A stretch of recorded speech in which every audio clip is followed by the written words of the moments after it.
Just about to land in the most reclusive country on this planet, North Korea, with 23 million citizens and a very controlling totalitarian regime. This is one of the few links between the outside world and North Korea, the flight from Beijing to Pyongyang. That regime wants some links. It wants tourists in and the hard currency they bring for an impoverished economy. What it doesn't want, though, is full outside information. It is a much more complicated place than is sometimes presented to the outside world. So let's go and see what it's like.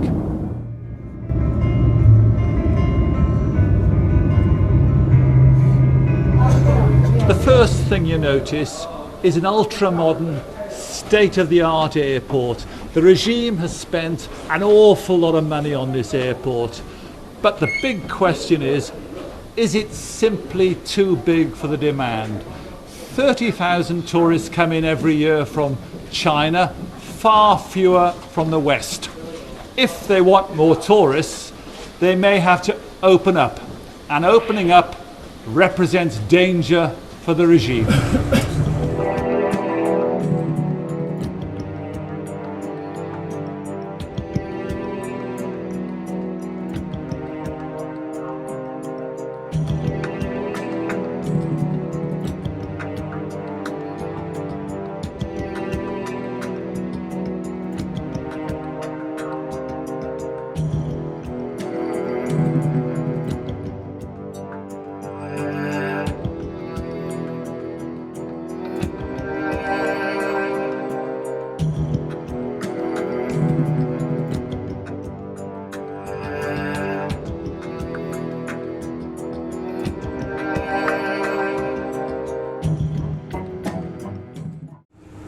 This is the bus from the airport to the centre of Pyongyang. We're going through a very built-up area. It's well after 6 o'clock in the evening, well into dusk. Darkness has fallen. But what you notice is that we're passing blocks of flats, apartment blocks with virtually no light coming out of them. Odd glimmers of light in some of them. This is not a country, not an economy where electricity is abundant. Where it does seem to be abundant is where you see effigies and statues of the leaders of Kim Il-sung and his son Kim Jong-il.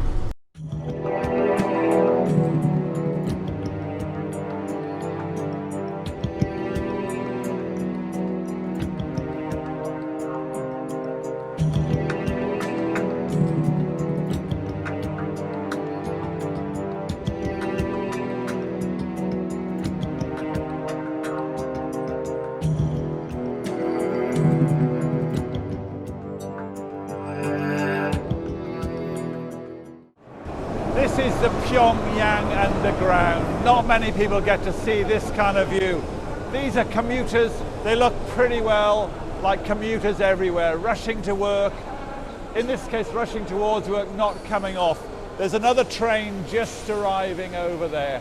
Of course, it is, in a way, a commute like everywhere else.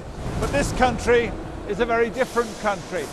These people are very close physically, but it feels like a million miles away. Sometimes you get very warming bits of human contact. You look through the windows there and you see a child, and that child will just wave at you. It's that human contact across a political divide which is rare. For the most part, people are very cagey, I suppose, about the Western media. The station, I think, is pretty amazing. Built in the early 1970s, it's called Glory. One stop up there rather, is Redemption, and one stop down that way is Torch. If you look at the pillars, they are a torch, and that torch is a symbol of the North Korean ideology. It's about self-reliance. It's very important in this country. And if you look right at the end of the corridor there, you see the dear leader looking down on the whole station. They follow the news avidly, and those who would talk to us were full square behind the leadership. He says he hopes BBC News reports the parade so that the people of the world know how we celebrate this glorious day.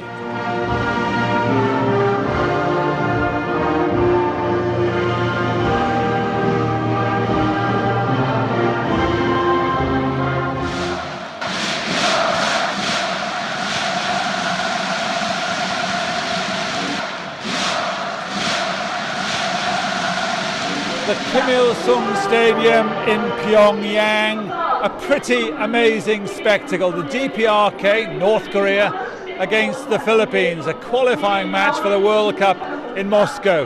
The home support is the whole of that far banking in the red, the white and the blue, and I've never seen football support like it. Very organised, very regimented football support, regimented and orchestrated by the middle of the bottom rung there. The home support has a conductor who organises the chanting, which then ripples as one through that far side. A very, very different football experience in a very regimented, organised society.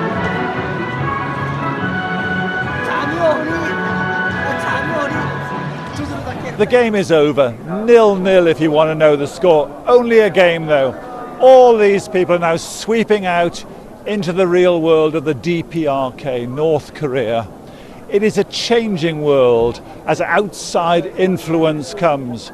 But one thing doesn't change, the regimentation and the total control from the top. Nobody knows how long that total control will survive. Not even the supreme leader himself, Kim Jong-un.